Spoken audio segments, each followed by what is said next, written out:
gotta go home, but you can stay and party with us.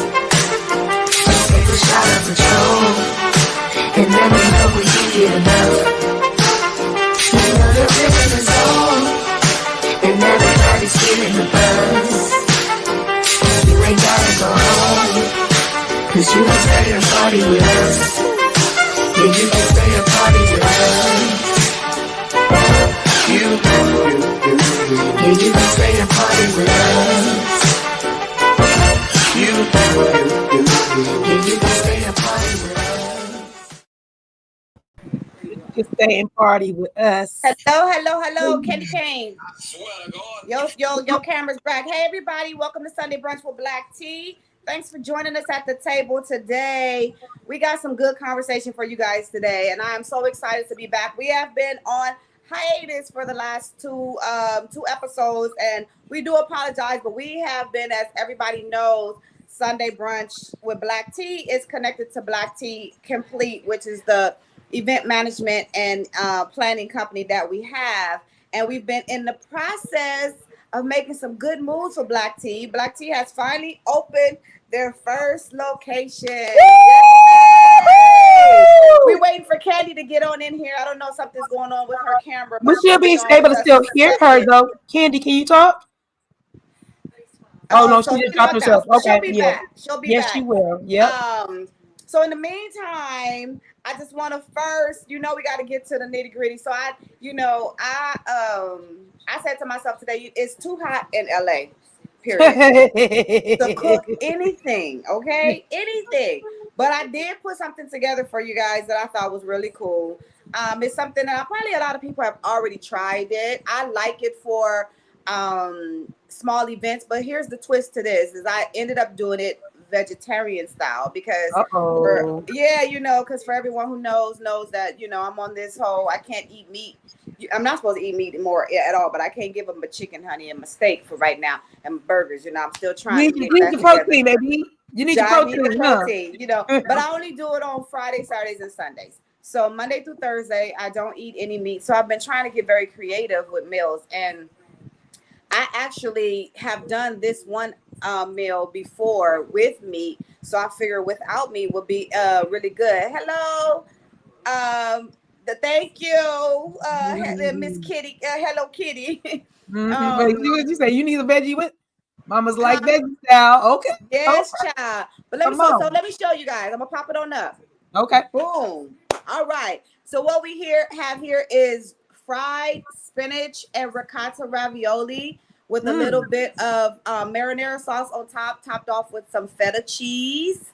And then those little sausage rolls right there, believe it or not, they are vegetarian sausage patties. I like mine cooked a little bit extra, so that's why y'all see a little bit of char on it, but I like that char taste when I am cooking my meats and stuff. I don't know, to me, it just brings something out of it. But this right here is so easy, so simple, so cute to serve. If you serve this up on a platter at your event, your brunch, or anything like that, you'll be good. And people will love it. I'm telling you, I've yet to have anybody who was disappointed in having the fried ravioli. So you just deep fry them, buy the ones already made in the bag, or you can make them fresh if you want, deep fry them and serve them on up. Sometimes I like to make spicy feta and put that on top of them. Oh my God, it is so good. And spicy feta is really easy. All you have to do is add sriracha to your feta cheese. So you grind your feta cheese up really, really fine. And then you add the sriracha sauce to it. And then you put that over your food. And trust me, child, you will love it. Love it, love it, love it. But that is the meal for the day. I don't think California Cutie has anything today. And excuse me. I don't have no pictures, but excuse me. Oh, well, I'm sorry. Me. Okay, wait a minute. Okay, go ahead. Excuse me. I might not have no pictures because my food is down there cooking.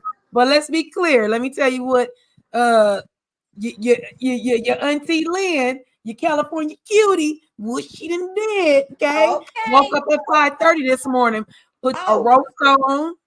Okay. I had some fresh greens that I had from my fresh greens from one of my girlfriends that has fresh greens that she grows. They got purple edges with the green in the middle, collard greens. Yes. Have you ever seen that? Oh, okay. So let me find. I have it. I'm gonna try and post it for you so we can post it. But the leaf is green with a purple outline, and if you flip it over, it's all purple. So these greens have been in her family since she was a kid, and Oh wow. so the stalk. She lives in Paramount in a house that it's like a fourplex. There's four houses.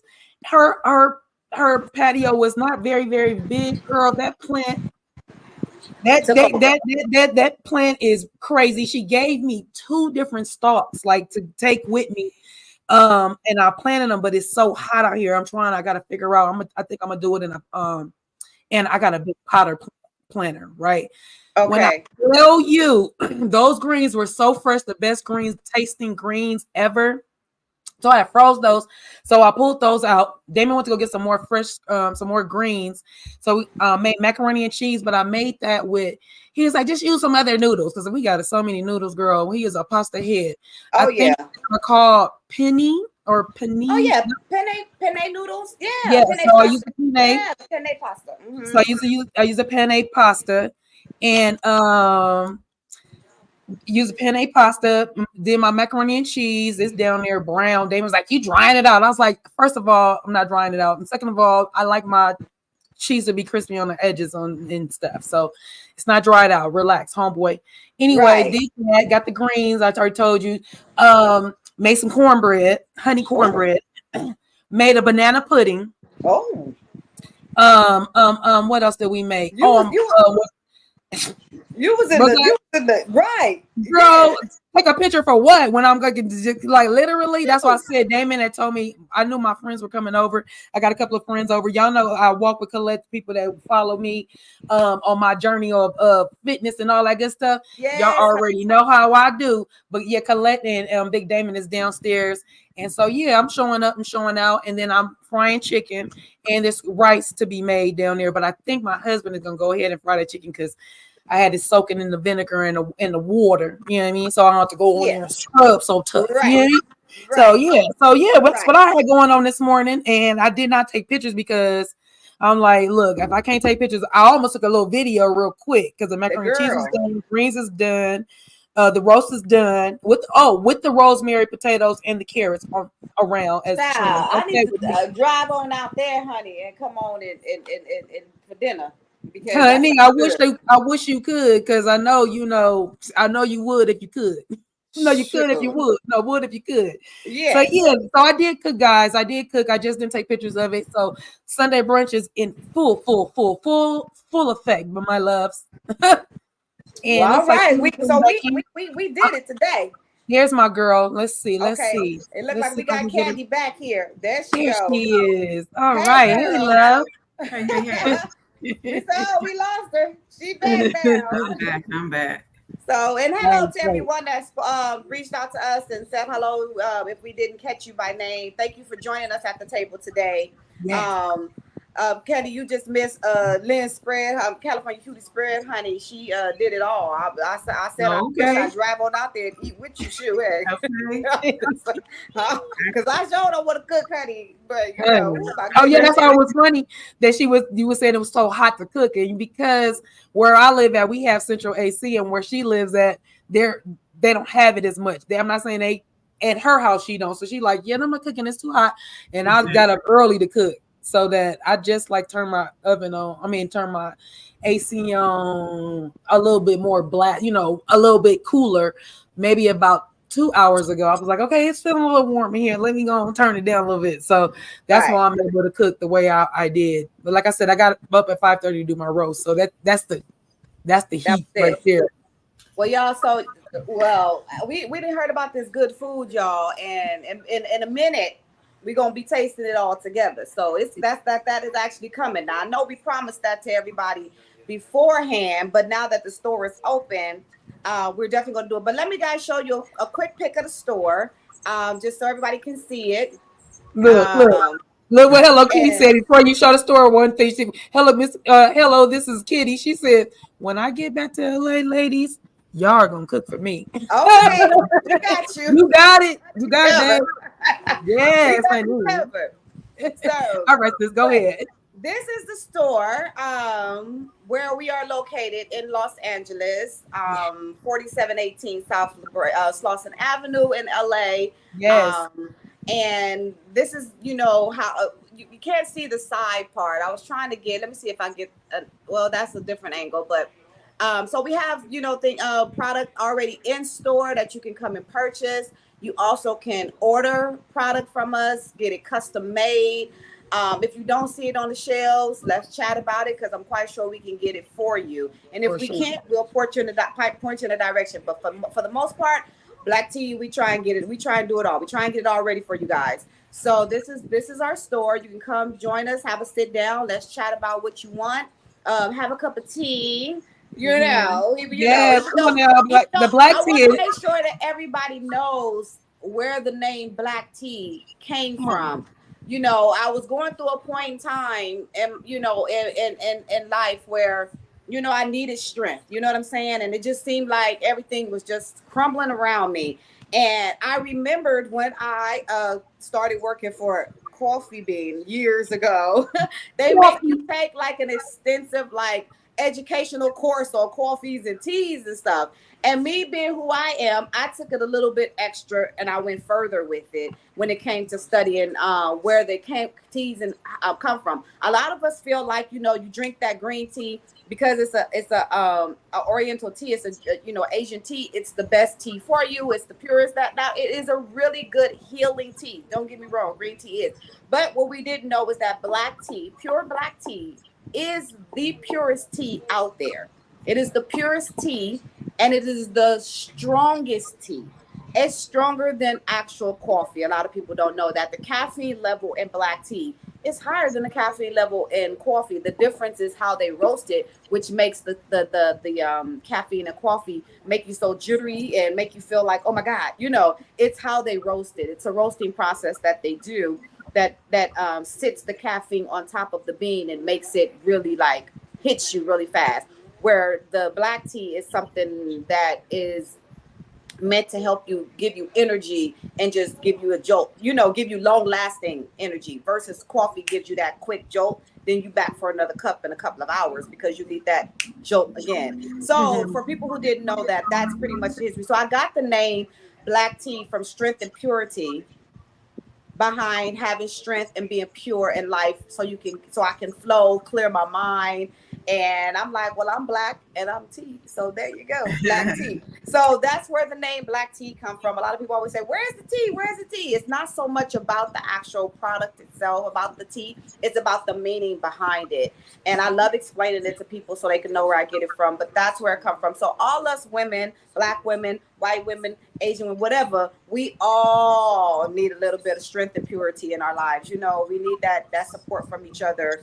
And I know that, hey, Miss Tamara, I know that that's where a lot of us turn to each other for support. So black tea, we here for you. That's what we here to do. All us ladies here, us three ladies. Oh, let me show you. Oh, anyway, that's my bestie, y'all. Hey, there go Charlie Angels. Hey, bestie, that's my best friend, y'all. Just want to tell you, that's my bestie. And give you guys see the sign right behind it. It says strength, and underneath it says purity.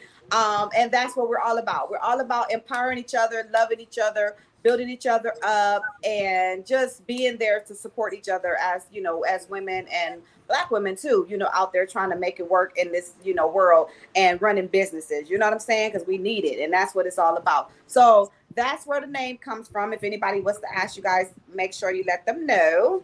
That's where it came from. But the other thing is a lot of people, yes, power to the ladies. Power to the ladies. A lot of people don't know that. The other thing is a lot of people don't know we're going to be doing and hosting a lot of different events and stuff out of black tea. So we're going to be doing, we're kicking it off with the book club. The book club is actually going to be starting on September 18th. So if you would like to sign up for the book club, you can go online to blackteacompletela.com and register, or just go ahead and give me a call at 323-616-4657, and we'll go ahead and get you all registered up for the book club. We're going to have some awesome books coming. The host of the book club is my very own wonderful cousin. She's awesome when it comes to reading, child. Her and her daughter is just like amazing with it.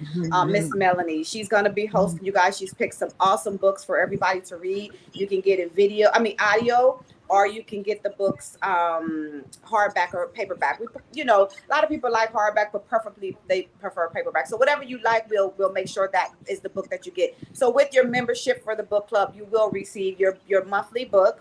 You will receive on the day of, you'll come and we'll have dinner, we'll have drinks, we'll have conversation, we'll have networking.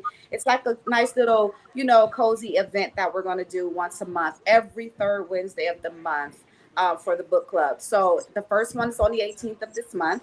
And if you don't sign up this month, don't worry, don't fret. You can sign up whenever you want. You just jump on in there. And once you sign up, you'll receive your book, whether it's audio or hard copy. To join us. But yeah, it's going to be fun. It's going to be exciting. I'm so excited for the people that are interested. We're going to get in there and have a good time with that.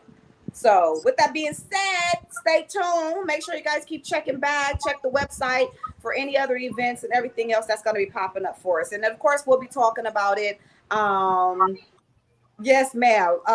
We're going to be talking about everything, on all of our shows. So we're going to make sure we touch on all subjects of the show, of the events that's going to be happening at Black Tea. Because, honey, we bringing in karaoke. We bringing in sipping paints. We bringing in DIY classes.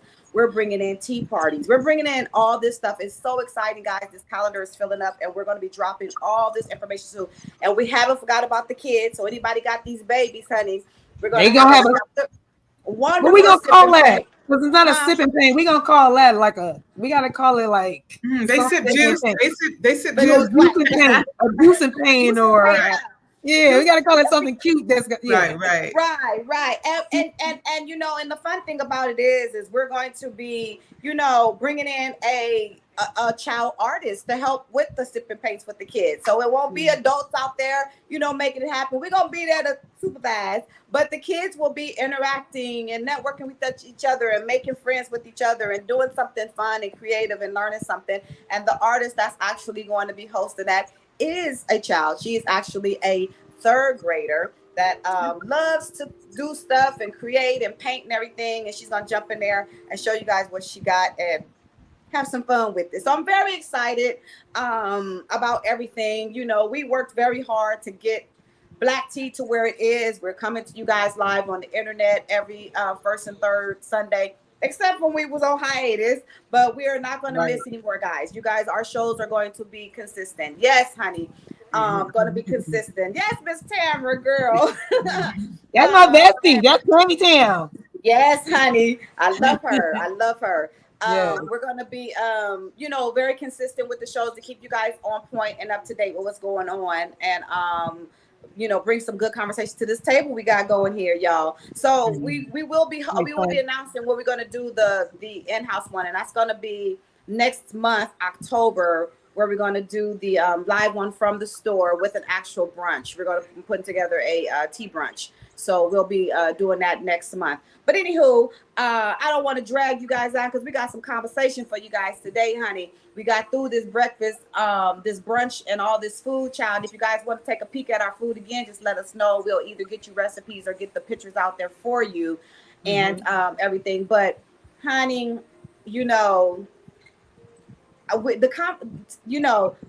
so if you guys read the description, we're here to talk to you guys all today. Not just about, of course, we're going to touch on this election until we get this president sitting in a chair.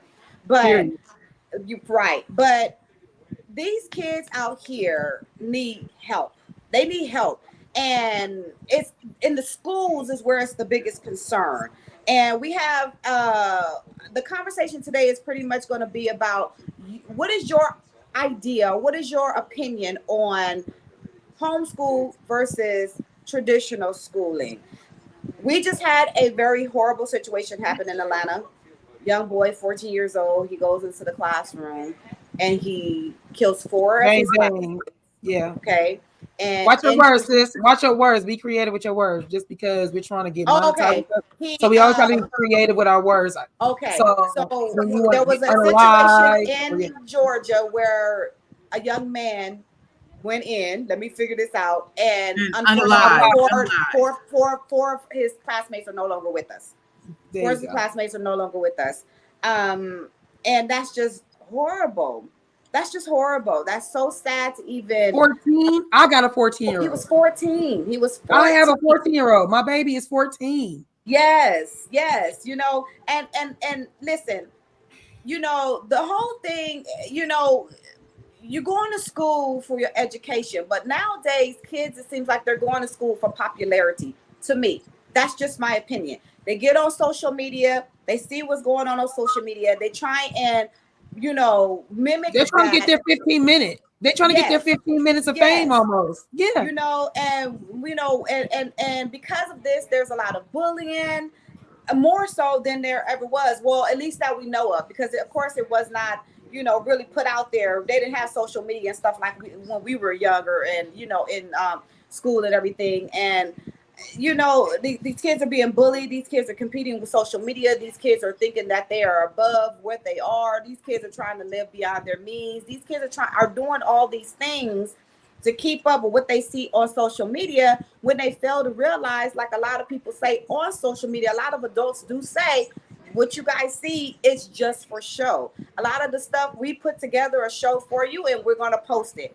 That does not necessarily mean that that's what's actually happening. It's like live TV show. It's like you're able to do your own TV show. So when you turn on and you look at, you know, the Cosby's or whatever, you don't think that what's actually going on in that show is what people are doing. You know what I'm saying? It's entertainment. And because our young adults don't see it that way, and they see a lot of the celebrity people living their lives out on social media, and that's real life, they're thinking, okay, that's what I want. I need to get there. I want to get there. But they want to get instantaneously. Like, wait, what? You didn't see when that person went from A, B to C. You just you didn't jump to the end. I want to be C. What? Right. Without no work? Right. And it starts in the schools with a lot of these things. You know, these kids, they go to school, and when they come out of school, they're mad, or either they're happy because they got the attention from the other students that they were looking for. They either got the popularity that they wanted, or they didn't get the popularity that they wanted. So what does that do? That either makes them really, really happy and set in a bad way, or that makes them really, really sad and set in a bad way. And we don't know what a lot of these mental stability, you know, the mental stability of all these kids are out there. So when you are in the mix like that, you need to, you know, really know how to, you know, handle yourself and you know, be productive. I'm trying to stutter my words, but it's just a lot. So a lot of parents are choosing, as I was reading, once we decided to talk about this topic, I went online and started reading some things, and, you know, they have a site where, you know, a lot of teachers I didn't know about, they get on there and they like to talk about issues and stuff. You have a lot of teachers out there scared now to be, you know, to teach the students, to go to school. They want to teach, they want to learn. They're scared. Yes, they're scared to teach. They say they talk to the parents. The parents don't want, you know, oh, that's your problem when they're at the school with you. What do you mean when they're at school with me? It's my problem. I can't discipline your child. I can't reprimand them in ways that you can as a parent. I'm here to help you with your development, not develop your child for you. And I agree with that, teacher. Yeah, I'm here to help with your development. I'm part of the village. I am not the chief in this village. I'm just part of the village that's helping you to, you know, raise your child and everything. But I'm not the chief. You're the chief, which means you need to direct this child better. And a lot of parents are starting to put their children in homeschooling because they're fearful that their child won't make it home from school. You never know. But then you have kids that don't do well in homeschooling. They do better in traditional because there's other kids and the teacher actually there with them to help them what it is they need, hands on. I'm a hands-on person. It's, you know, even when I was taking college courses at home, I get distracted easy because I'm in a setting that I'm really comfortable, to the point to where I know I can walk around, do whatever, and I got all my stuff is, you know, here. So my mind is traveling elsewhere. What about these kids? What about these kids? You know, I don't know. What do you guys think, ladies? What do you think? I mean, it's just your opinion. Like in California, you had a kid that was homeschooled. So for me, there's a couple of things. All the kids got homeschooled in 2020 when the panorama came, because you still got it. You can't even say that word in these streets.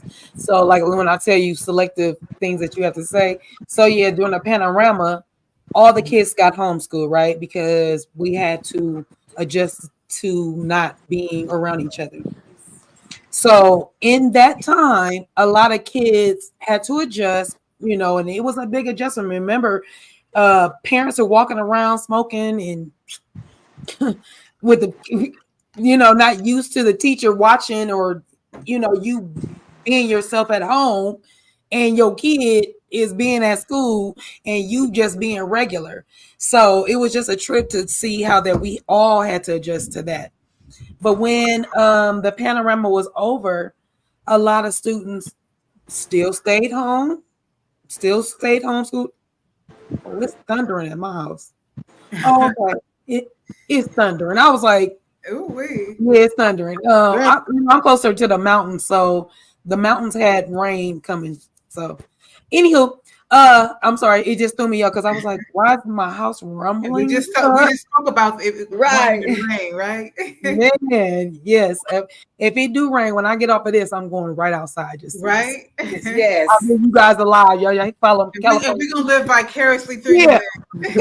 California Cutie 310. I'll be right on in the IG on a live. Y'all go ahead and follow that.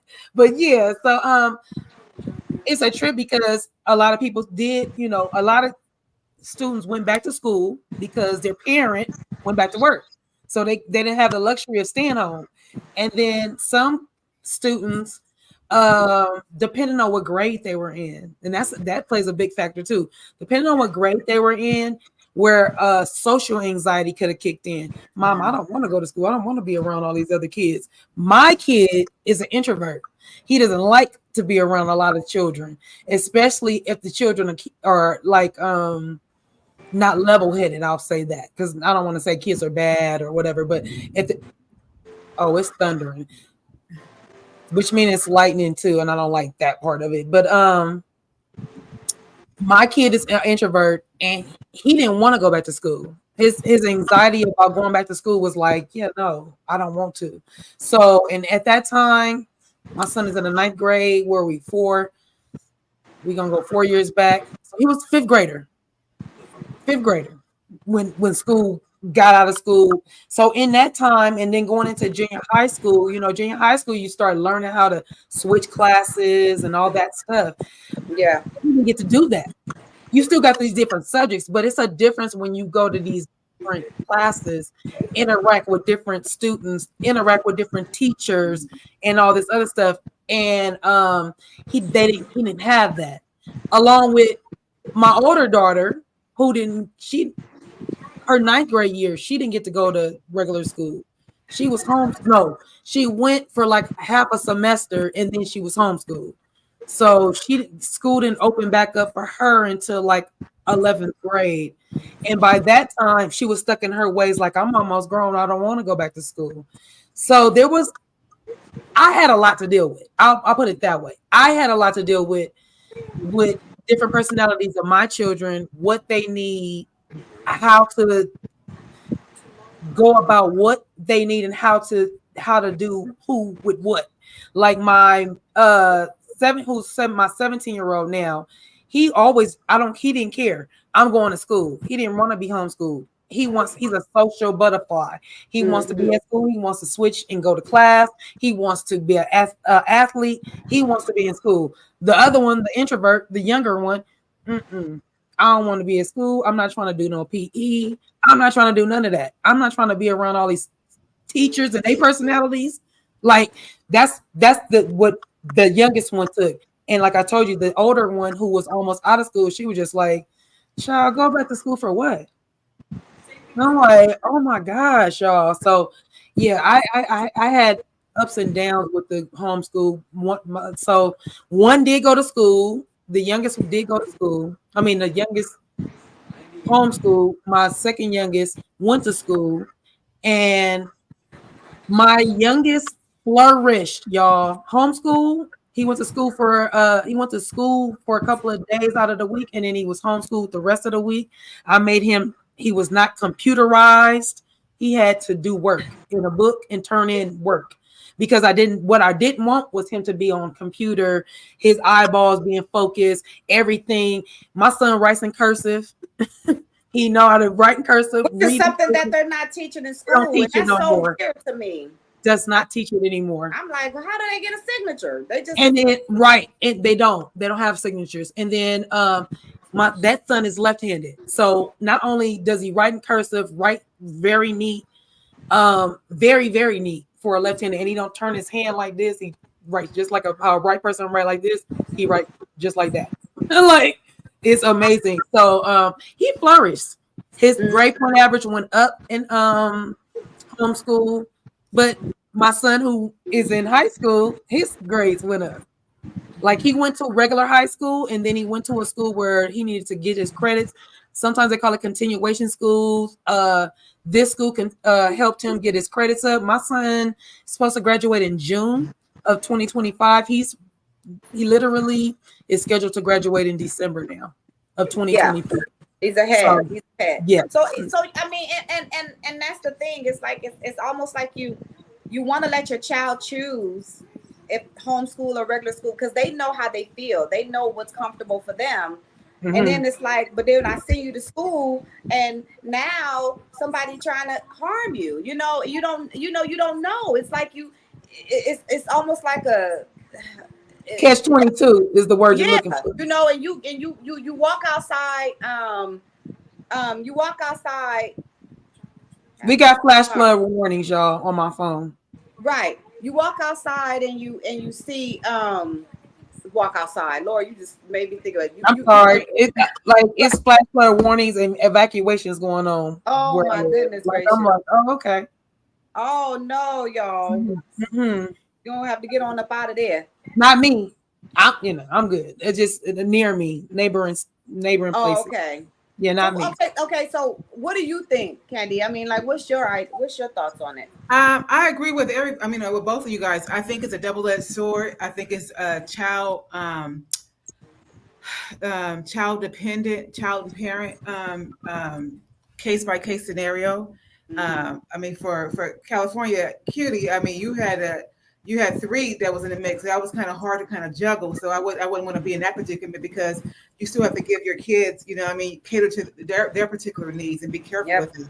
For me, when my daughter was in high school, just in school period, she was for the most part, all the way up until high school, she was going to charter schools, which is predominantly smaller set school, but she was not a very social person. So I wanted her to have that social skills, and so then she I was having a conversation with somebody yesterday. She's the one who kind of actually told me, she's like, Mom, look, I want to go to college, and I need to be in a bigger surround. I need to get used to this setting. And I was like, it makes sense. So in high school, we put her in a public school that was bigger, and then when you have paranormal, is that the word, Liz? I don't want to say the wrong word, but that ordeal that we all faced in 2020. The panorama. That's what we call it. The panorama. Right. Yeah. Yeah. We faced that, like you said, she was forced to be homeschool, and she did well with that because she was always on her academics, and she was always a solo person, period. But I just think that, we're dealing with two different things when we talk about homeschool. Well, not just two different things. We're dealing with several things. But when I think about it, the reason to either to be pro or con of it, it would be obviously your child's safety, right? How safe the environment is for your child, and then educational wise, what are they really getting from the schools? Now, if you as a parent cannot dictate and kind of like oversee that homeschooling thing, is it the best interest for your child? You know what I mean? And you have to know how your child personality works with, because essentially, yeah, although they're going to have teachers and instructors who are going to be over whatever subject they are, they're still working independently, right? And if you're not a parent to be over that and kind of like oversee that, then it's kind of hard to be a homeschool child, right? Secondly, if you are, then it's probably the best environment. If you can create an environment where, like you said, where a lot of distractions are limited, you can give them a safe space, a school space, and they can they got to be up and have certain routines. And as a parent, we got to stay on top of that, no matter how old a child is, right? But obviously, the older they get, it's hard for us to do that regimen, because especially you think about it during that time. A lot of parents were being working from home, and so you got a child looking at you like, oh, you working from home and you lax, you doing this, you're barely working, you pressing that keyboard once or twice, but you want me to be here going to school and be up and bright. So it's like it's sending a double message. But so that's the educational piece, just knowing what your child's needs are, and are you really equipped to actually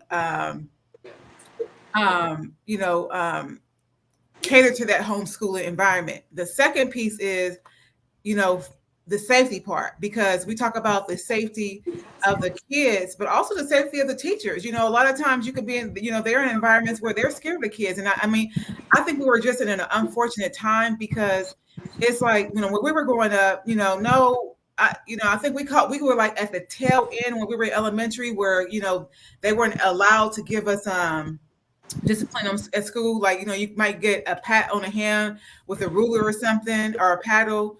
I don't remember experiencing that, but like right before, I don't know, a couple of years before that was kind of happening, right? And it kind of ended. So then we became into a system or society where, we were so catering to the kids, to their detriment, to where we're scared of them, because now as parents, we can't discipline them in our home because we're scared they're going to go to school and we're going to get reprimanded. And then it becomes the school teacher becomes scared of the superintendent and the teachers and all of that. So, and at the end of the day, the child is scared of nobody. They're not scared of you as a parent. Whether it's a one single parent home or two family parent home, they feel like, hey, I can call this number, and if you touch me, you're gonna go to jail. So you go to school, and then the teacher said, well, your kid is unruly, but you won't allow me to discipline them.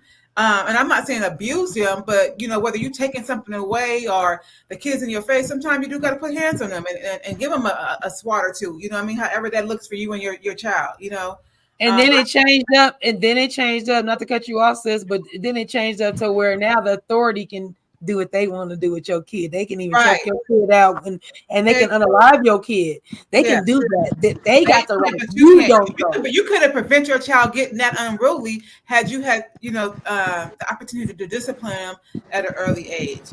And so I think that's the unfortunate part, that we're in a society where we're not allowed to discipline our kids to our seeing, and every kid is different. You got to handle them different ways, and you can't say, I do believe that there's a fine line between discipline and abuse. And so yes, a lot of kids were being abused, whatever. But those are, and it's not to diminish those kids and individuals who are being abused. But I just felt like the whole thing of like I said, being disciplining your child, and then the repercussions of that as a parent, now it's spilled over into the school system, to where nobody has control over your child. And now you have all these unruly kids, and you got social media who plays a big part, because you got the aspect of bullying. Mika, you talk about the whole them wanting to be popular and all that. It's not even just being popular, it's about being bullied. So you can go to a school as a child and become, just want to be in your little introverted self, and be in your own business, have your own little clique, but then you get bullied. And so you're not happened to my son. Right, you're not about. That's why he wanted to be homeschooled. Right, like, and it's he literally went back to school and got bullied, and then I pulled him out of school, and then he flourished, and then I was like, you know what? But in high school, I want you to go back to school. So this is 9th grade year. Yeah, and that's exactly what happened to my son. Yeah, and to your point, even with that, it's like some of that level, and I'm want to choose my words wisely. Bullying is never okay, right? We want to teach our kids not to bully, but had to have conflict resolutions and how to advocate for yourself. As a parent, I can advocate. You let me know what's going on, but then as you don't tell me, and you some kids don't, they just shy away from saying anything. Yeah. And then you have those who are committing suicide and all that. So I just think it's a domino snowball effect when we talk about it. And I think this subject needs to be not taken lightly because, they are our future, I think when we don't expose them, it's almost similar to, and I know this is a completely different subject. It's similar to where, we as, living, young kids living in the inner city, and then when we become of some status and have the ability, the means to move out, and we give our kids a better quality of life, they're taken away from the predominantly Black area, so now they're in the mixed area or predominantly white or other area, and then they don't know how to manage with that when they don't even know how self-reflection. And so I just think that at some point, taking them away and coddling them in anything, yes, as parents, we want to, because we want to, provide and the safety for them. But we have to be able to give them the tools to be able to navigate and make those decisions. And when we completely cut that off from them, then how they're going to do that when they grow up? They're going to be, emotionally unintelligent how to handle, conflict. And that's why I think that rather it be homeschool or rather it be in school, they need to stop with these classes like auto mechanics and ceramics and put classes in like social connection or networking, teaching them things that they can use and that can help them as they grow and as they get older and become adults, because you just teaching my child how to do ceramics for extra credit, it's not going to help them as an adult. You know what I'm saying? Right. If they're creative and if they are, want to be an artist, then okay, they have art class for that. Right. But don't just put them in ceramics or auto mechanics just to give them that extra class because you need that child in school and you got to make sure you fill up their days.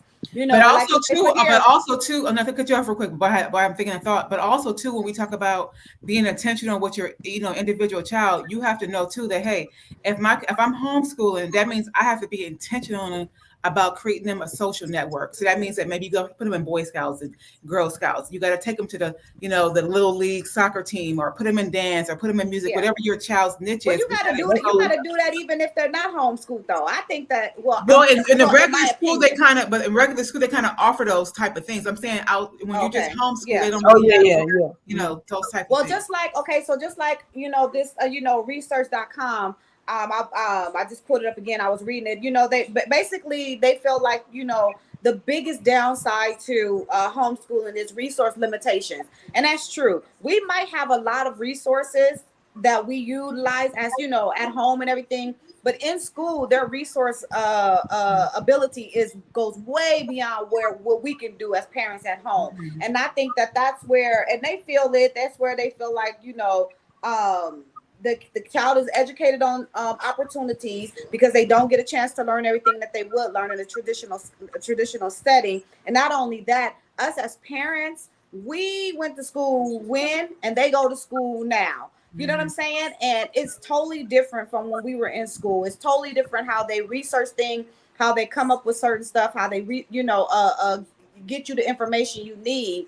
We're completely different with that than they are now. They have so much more accessibility to things than we did. So it's a curse and a blessing to have that at the fingertips. Yeah, and it's a struggle. It's a struggle. So right now, the basically is saying that which is high, 9 parents out of 10 say that it is harder for them to educate and homeschool a child nowadays than it would have been back when they were growing up, because first of all, they didn't change the educational curriculum on a lot of stuff. Because me even trying to help out with homework and stuff with my six-year-old granddaughter, I'm sitting here lost, like, okay, what does this mean? You know what I'm saying? I understand. It's been a minute since it's been a minute. You changing up, and not to say that they're not supposed to change. Things are supposed to change, of course, but if we're going to be homeschooling our kids, then we as parents, we need to go back to school. We pretty much need to go back to school in order to be that sounding board. We can't say I'm going to homeschool my child and they're going to do better when we don't know what the heck we doing ourselves. Because I'd be like, well, I don't know about that problem. Come on. It's hard, because even though we might know how to get to the solution, the way they want you to get to the solution nowadays of these, different things, that's problems and solving and reading stuff that they do in the school, you have to go different ways. They have all these new fancy things that you do to still get to the same solution. And then when you help your child, and they do it that way, and then the teacher says that it's wrong. They want to see, how did you get there? I still got the right answer, but you don't like how I got there. And that's why, because like when my niece was in homeschool during the situation, our panorama, I was looking, I'm like helping her. We got to the answers that the teacher was asking, but then the teacher said the way you got there was wrong. So you get the answer is that answer is wrong. You're marking her wrong. No, the answer is right, but you want to know how she got there. Right, but the way she got there was wrong. To you, it's wrong because we helping them. Because you're doing the old school. You're doing the old school way. Right. I had to do that. I did the same thing. I had to retrain my brain to learn what my son knows and show him the reason how I got to that. And I'll do it the long way and he'll do it the short way. And I'll be like, yeah, y'all way is way faster. But now you have to know, like literally know your multiplication on point for it to work. Because if you don't know your multiplication, you can't flip it into division as fast. So literally it goes back to, which is the real root of the thing is, know your multiplication chart. Right. If you don't know that, you're in trouble. Because that is the shortcut.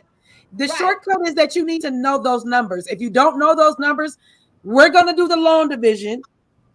We're going to do that. We're going to carry the one. Right. We're going to do all of that.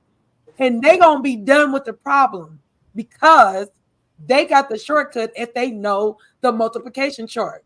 But then, you know what? And what's the sad part about that, and to your point, is that there's more than one way to get the right answer. And it's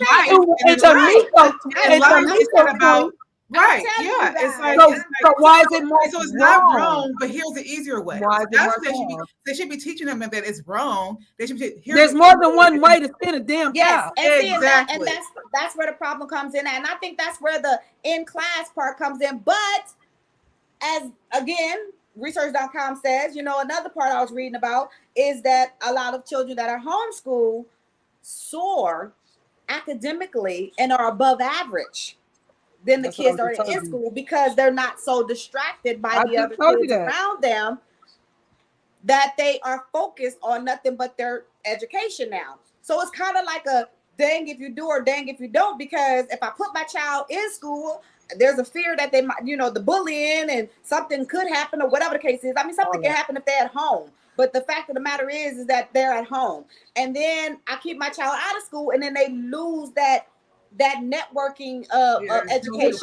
They lose that social skills. Right. Yeah. They lose that part of it because now they sit at home. Now who's coming to my birthday party? Now who am I going to go hang out with? Now they don't have that connection with friends. So I guess with that being said, like if you guys are gonna they're gonna put homeschooling out there and make it a thing, because I don't mind homeschool. I like homeschooling. I like both, whatever the child wants. But I'm okay with either way. But if you're gonna have homeschooling, how about you find something where with the school that the child is involved in, weekly or monthly or something, you do something where the kids come together, get to meet each other, socialize. That's what my son did. So my son was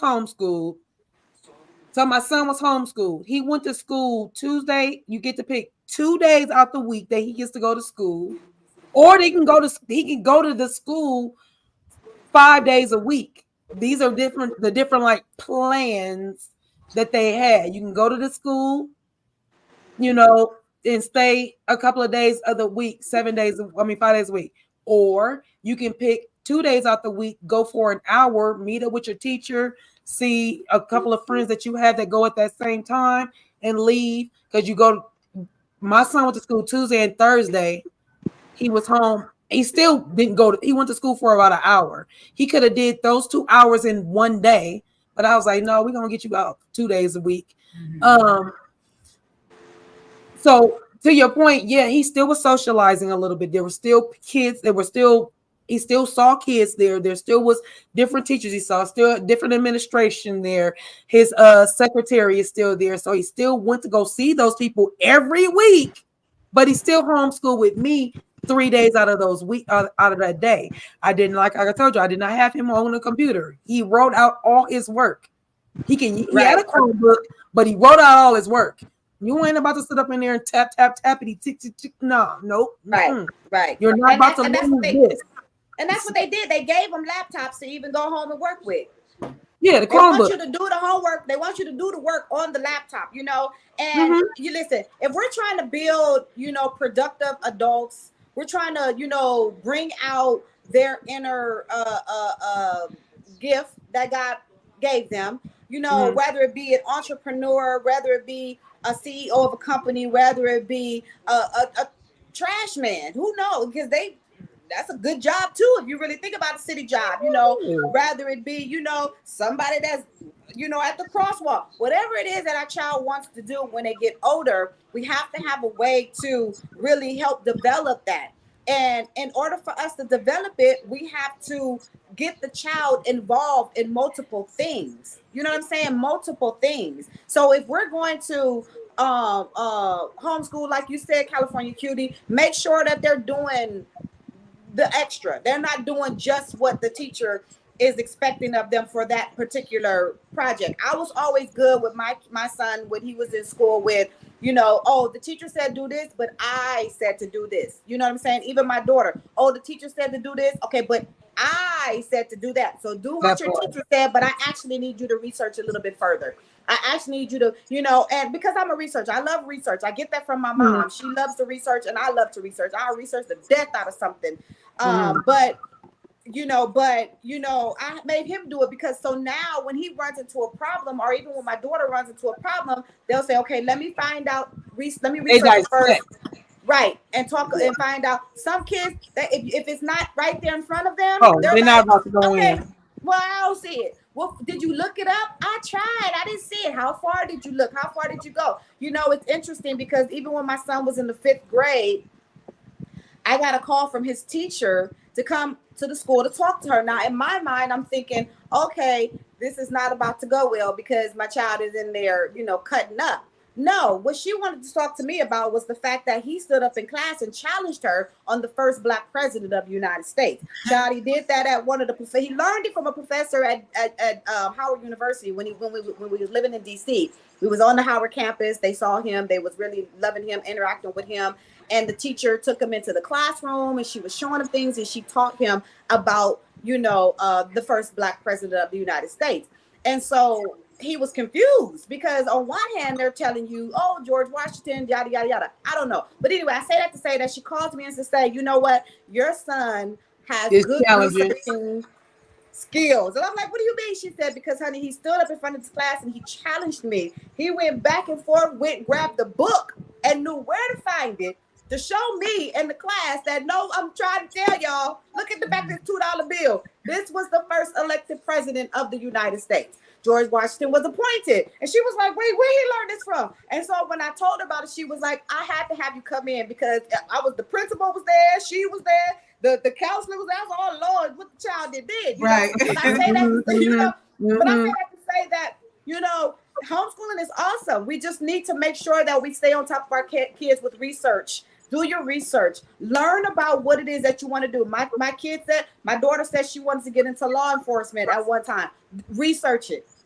Research and learn everything you want to know about what part of law enforcement you want to get into. She didn't want to be a police officer, but she wanted to do something. Research it. When she did the research, she found out that wasn't something that she wanted to do. Period. She wanted to do something else. So Wait. I say, right. So you research things. I used to want to be a lawyer because I talk a lot. So I thought law was good for me. And I like, watching those things. But then as I got older, I said, you know what? That's not me. I'm a creative person. You about to take on other people's problems, girl? Bye. Before you get deep into where you with your daughter, in her police, I want to go back to when you went to George Washington and the presidents, because we need to talk about a little bit about the election, a little bit about Kamala, and we need to tell the people your vote is your vote. And good evening, my sister Nola. I just want to make sure that we say hello to my Nola. Good morning, Miss Nola. Or evening. Sorry. Evening where she at. Evening where she at. Yes. But yeah, we need to make sure that the young people are voting. Not only are y'all voting, make sure you are the college students.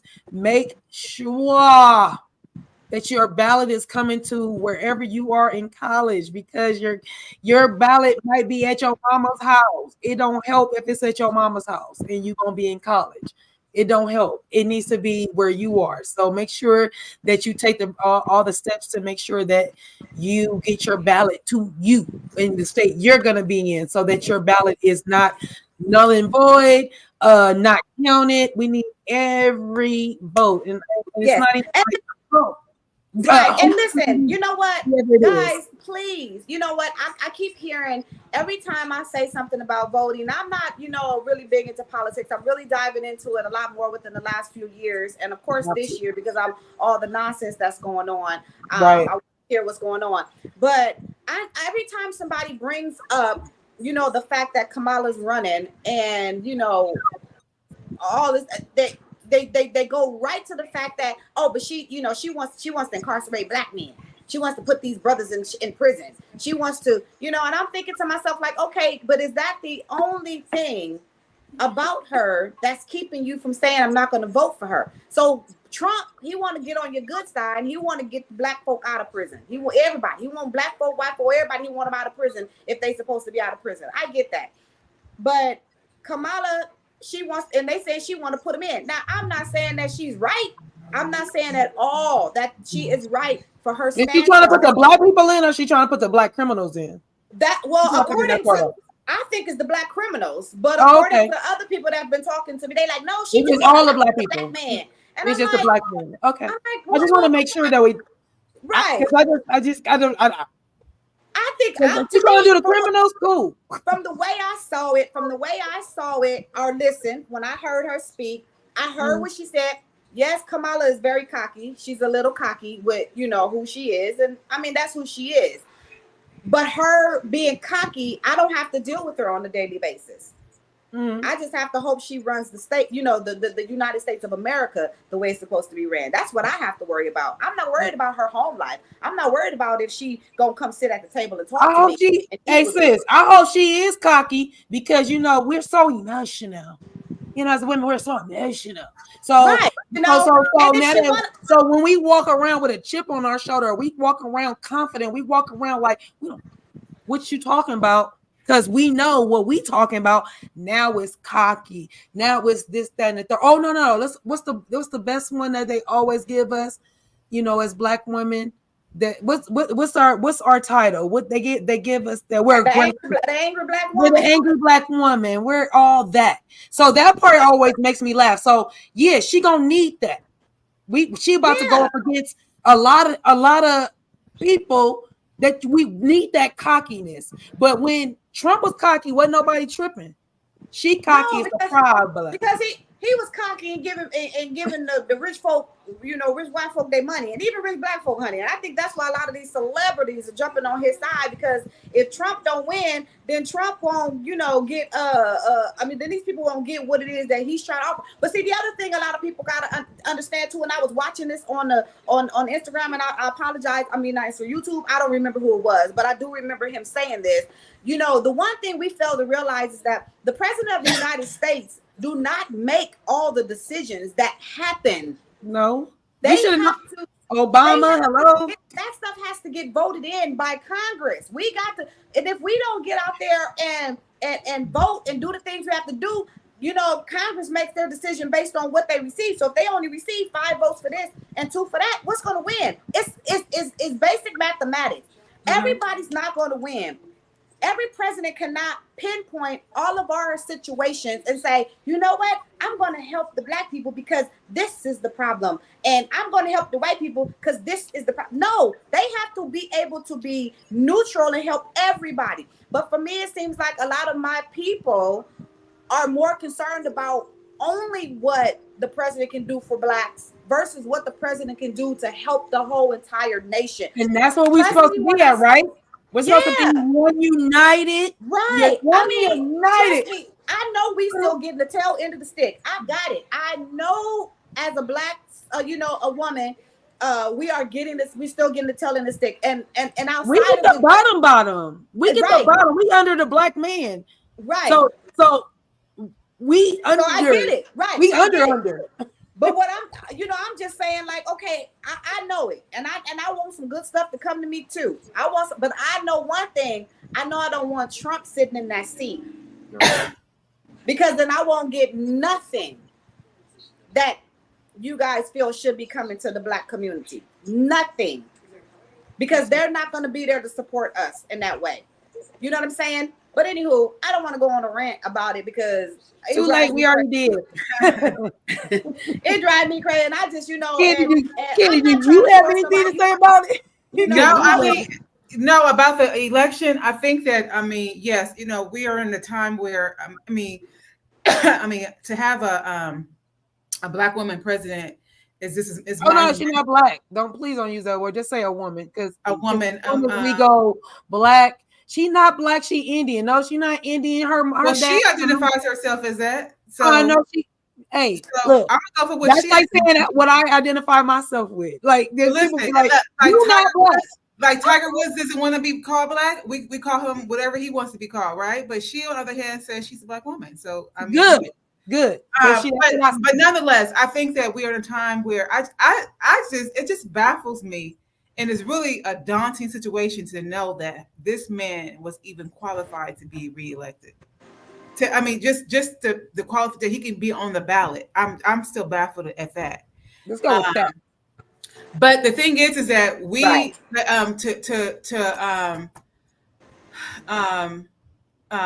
Miko's point about her about the president not being able, the sitting president is not the person who makes all the laws and everything that's going on, is that we got to realize that the voting starts not only at the presidential election, it starts in the small election, and those are the ones that they are not promoting.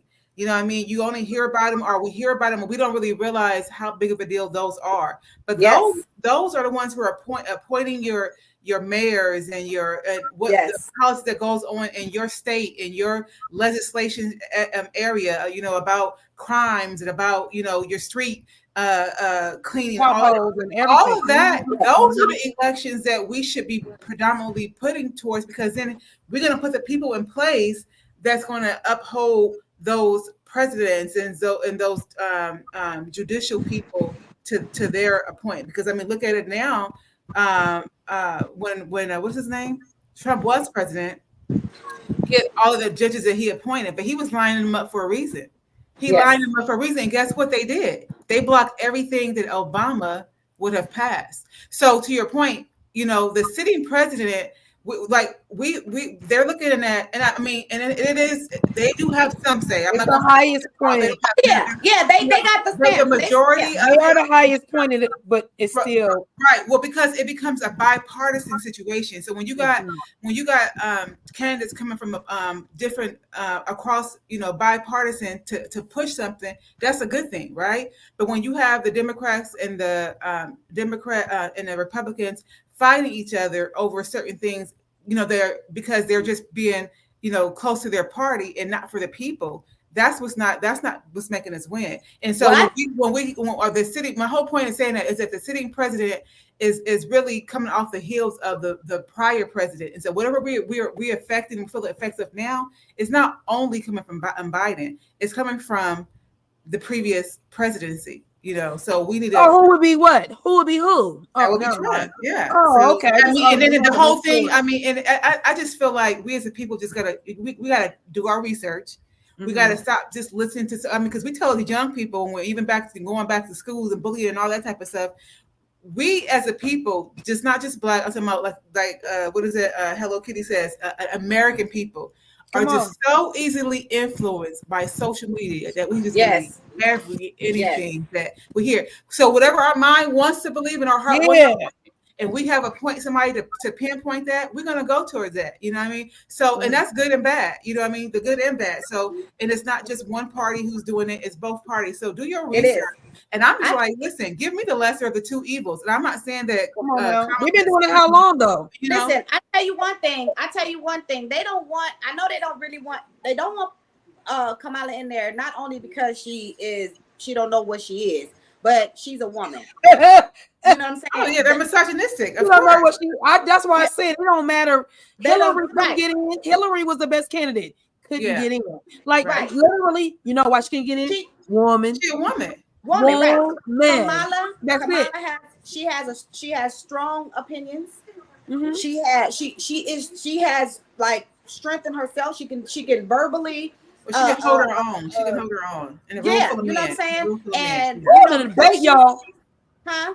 The debate is coming Thursday. Go ahead. It's coming, child. And even though now that he decided he wanted to do it, I still think he's shaking in his boots, but he think he got somebody over here in the corner. Because he has it controlled to a certain extent, because he has all these stipulations of what he would go into doing. So he's trying to control it the best way he can.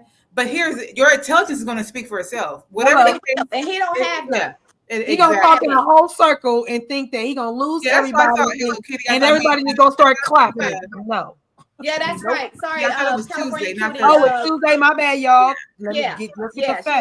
She just corrected us. It's Thank Tuesday. You. I'm sorry. I thought it was Thursday. Thank you for reminding me. But yeah, but we're gonna look at it since he finally agreed to do it. We're gonna see. We know that Kamala's. I think he had to figure out a way to get prepared, and like he's gonna do. In my opinion, and I have to keep saying that. In my opinion, I feel like he's going out there just for the attack on her. I don't even think he wants to go. He's going out there to discuss the issues. I really. What you going to go say? Laughing Kamala.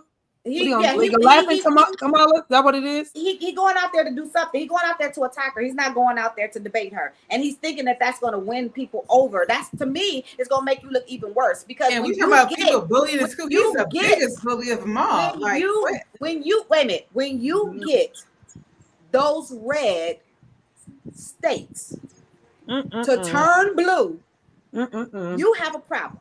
When I saw Georgia and Florida on that map, baby, and Maine, and they were for Kamala, I said, wait a minute, what is going on? I was just tripping out. I was like, oh my God, I had to run to my husband and say, oh my God, did you see this? Did you see this? You know what I'm saying? Like, these red states are now blue. Georgia was never a blue state.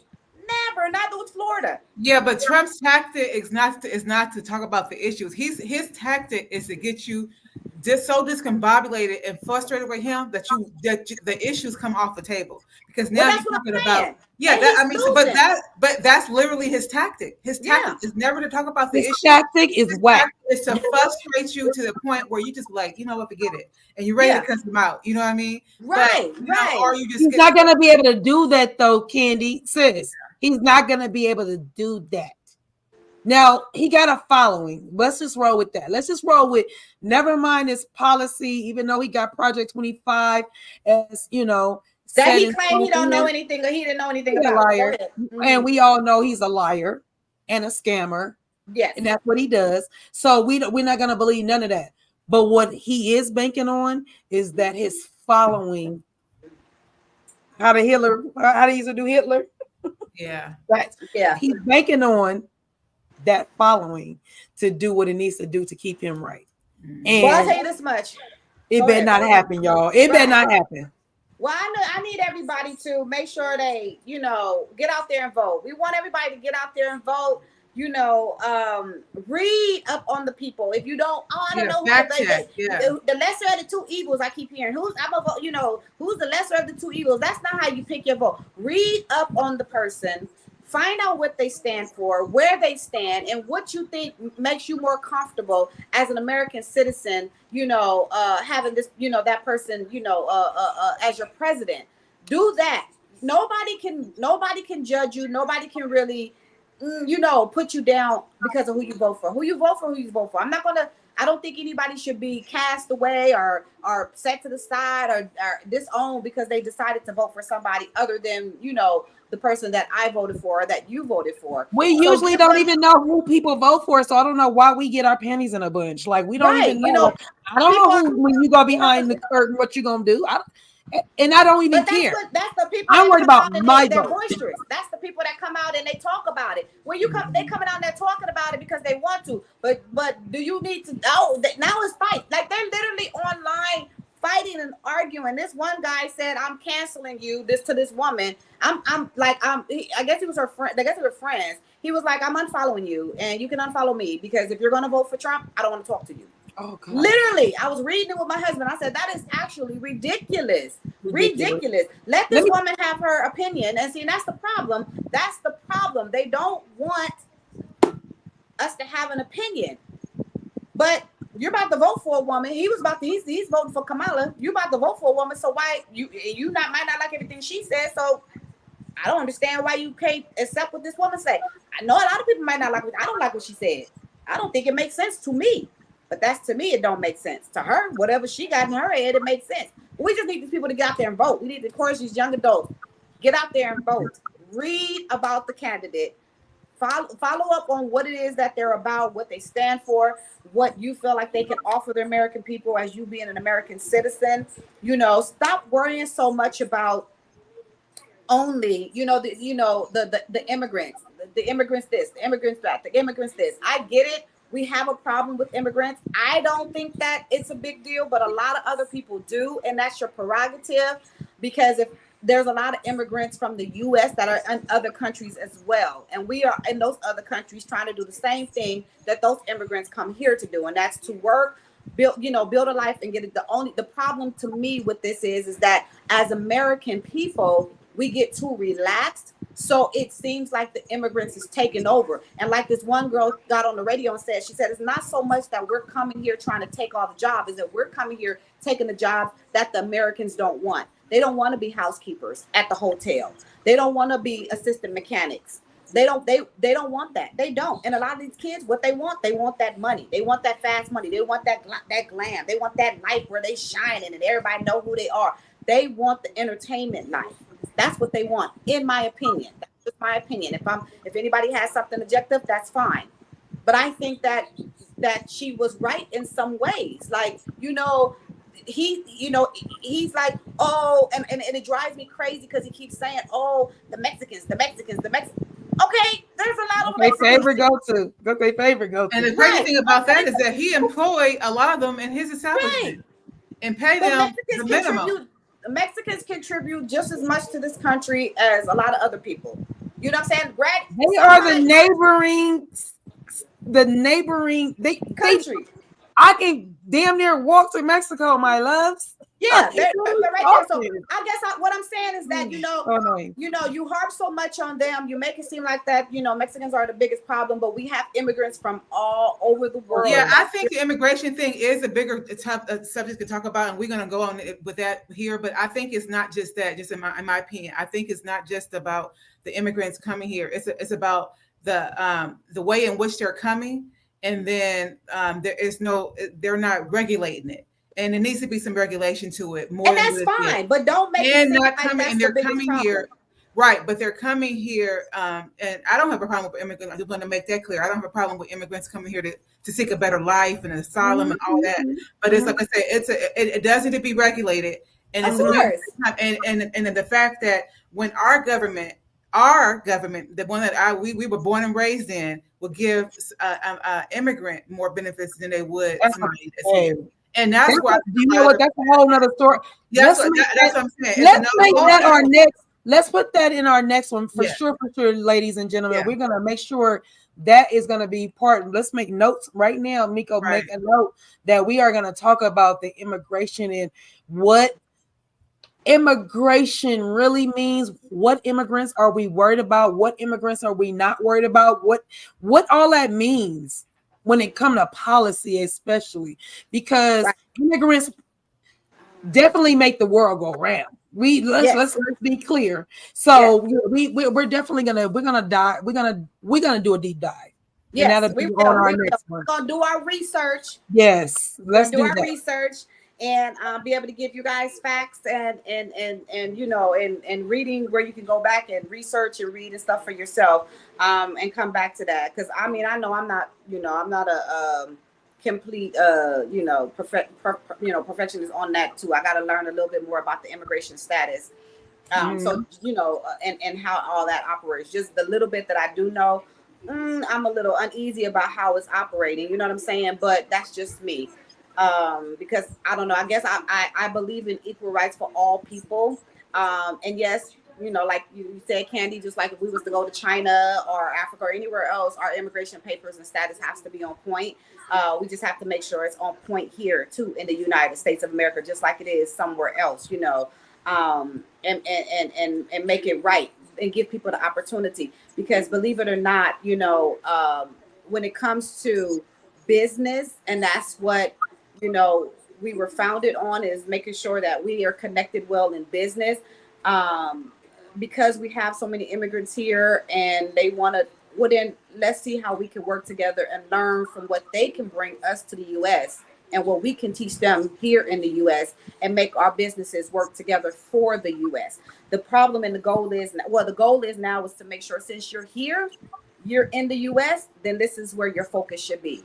You know, because they did mention too that a lot of immigrants come here, they don't put back into the US system. They send things to their country to help their people there. You can still send stuff away to your family, but you do have to make sure that the US is running right and you know, and on point too, because this is where you're living. Yeah, This you is got where to you're here. either if it's paying a tax or contributing, however you need to contribute. Yes, I agree with that. And it's so funny that you say that because I watched Donald Trump recently say like, "Oh yeah, the countries they gonna confine to what I say. We're gonna tax them more they want to do business with us. Oh yeah, we're gonna tax them more." And I'm not saying he's right or wrong because I need to go deeper into what that policy and what he was talking about. But he was like literally like, yeah, they're gonna pay us. Oh yeah, Right, yeah, no. Oh, they don't like it. Oh no, they're going to. And I was like, huh. Let right. me find out what he's talking about before I just be like, oh yeah, there you go, being the shrewd businessman that you are. Because we always got to Yeah, remember that he's a shrewd businessman businessman, before right, he was the president. And now he's a felon. right, Right. So let's be clear. right. Let's be Well, clear. on that note, child, like yeah, we're gonna end with this comment here. America is built by immigrants, Europe, Asia, South America, and the Middle East. Africa. Yes, child. Yes, you are absolutely right. And we all need to keep that in mind. And we all need to Yes. figure out a way to love each other because regardless to who is here and who's not here, we still are living here. If you don't like the way it's going, then you leave. But if you're going to live here, we need to figure out how to make things work while we're here. So we have to work together. We have to build policies and figure out ways to make things happen. And by doing that is by getting out there and voting, you know, submitting, you know, people say, why am I going to do it? They don't care about my vote. They might not know that you individually have voted, but your vote will still be a number in that basket. And that's what a lot of people don't realize is your number is still going to be a vote in that basket. It's not just for them to recognize you as an individual person, you know. So let's get out there and vote, guys. Let's make this new chapter of our book, our American book, that, you know, we all write every day. We get up every day and we write our own chapters, our own sections in each chapter of this book. That's what I consider this as, is like, you know, and because in a minute somebody's kids in 40-50 years are going to be reading about the stuff that we're doing now. They're going to be reading about what's taking place now. They're going to be learning from what's taking place now. They're going to be in school learning history about what's taking place now. So it's time for us to show these kids as they, you know, our grandkids and our great grandkids that's coming after us, exactly what we did to make a difference, like our ancestors did to make a difference for us. Because without what they did and with their voting and with their fighting and with everything that they did, we wouldn't be even where we are today. We wouldn't even be halfway to where we want to be. And right now we're, I don't know if I want to say halfway, but we pushing, we getting there, you know, to where we want to be. And equality should be across the board. We have so many blended families and so many blended relationships, you know, and people with different thought minds and process. You can't hold everybody to one Standard. You gotta open it up. You know what I'm saying? You can't say on one hand, oh, you know, white people this, Mexican people this, Asian people this, and then turn around and love them, marry them, have kids with them, and build families with them. How hypocritical do you sound? How hypocritical do you sound? Yeah, You because know we're what I'm all saying? humans. Never mind You know, all the right, nationalities. Like, right. And Lord see, have that's the mercy. problem. And that person treats you right. That person loves you. That person is there for you, and you don't care. But you walking around holding your husband or wife's hand that is an immigrant or of another nationality talk about Black Lives Matter, but then but then we against immigration, we against immigrants need to go, but then your Trump. Hey Trump, and you know what you have, and you know what you have. Hey Trump. Right. No, you know what you would have? A bunch of confused children. A whole bunch of confused children. That's what we have. We have a bunch of confused children because they don't understand the mixes of the races because it's so divided. You know, right? That's gonna be another topic. We're gonna do that as a topic too because I'm biracial and I can definitely speak on that. And I like literally, I don't even want to get it because literally, I don't even want to get into that because that is like literally such a good topic to get into because it is. There are a lot of confused people, and there's a lot of people that are not confused that make sure that both their races are being represented. Right. So, and we're gonna jump into that's really good. Yes, and I think we already got our next topic for the next time we see y'all. Right. So everybody, y'all do your research too. Y'all do your research and bring your research back to us. What you find and everything about so we're gonna come in about Kamala. And we're gonna come in about because what she is she's biracial. Come on, it's gonna all tie you together. And immigrants. So we're gonna talk about all that the next time. Before we leave, come in with your topics, with your questions, with your comments, and everything, so we can all get into this discussion really deep and heavy together. All three of us have different thoughts and opinions and stuff, but we all have the same mindset, and that's what makes it wonderful for us to communicate and conversate and have a good conversation. And everybody at the table, thank you guys for your comments today. This was awesome. We appreciate you jumping in, coming in on us live, and talking with us, and joining us at the table. Please, guys, don't not forget to check us out. Make sure you go log on to blacktcompletela.com and check out the events that we're going to have coming up. Don't forget to come check us out at the store. Y'all see that, y'all? Check us out at the store. Again, the address is 4718 West Slauson Avenue, Los Angeles, 90056. Go ahead and drop by. Come check us out. And until then, y'all. Wait, one other thing before you leave. Dang, sister, you talk so much and you talk so fast. I do. Jesus Christ. What I forget? Thank you. Hello. This is Kitty. Oh, amazingly. That's not what I was going into. I just saw that it was a comment because I was actually before we did all that. Before we leave, I wanted to do this. T with Q. Got that. It's football season, y'all. Yes, child. It's ready. Y'all see me? Y'all see where me? the Rams at? I know. Hey, since you're gonna be able to rep your team when you need to every Sunday, you can bring it anytime you want. All right. Because I happen to have mine on because right now the Chargers is playing the Raiders. So, that's what I'm literally watching. So if y'all saw my eyes over here, because it's halftime with my game. And so I was over here looking at all the goodies. So all I want to bring to the table is because, we have male and female listeners. And I just want to make sure that we understand that this is a football station. Understand what I'm saying? Yes. Football channel. This is a football. This actually is a sports channel, a sports channel. We do sports here. We do. Yes. That's what we do. Yes. Okay. Just because you see three ladies, please understand. We do sports here. Okay. So I just want to bring it to y'all attention that football season is back, guys. And I didn't want y'all to understand that, I didn't want y'all to understand that that's what we do. This is the first week. So next week I will have stats. I will have who won, who didn't win, what's going on, all the good stuff. I just wanted y'all to know that it's coming back. That's all. Okay, sis. All right, y'all. Let's get ready. Let's get ready. We need that. Let's get ready for some football. Yep. Hey! You mean let's get ready to rumble?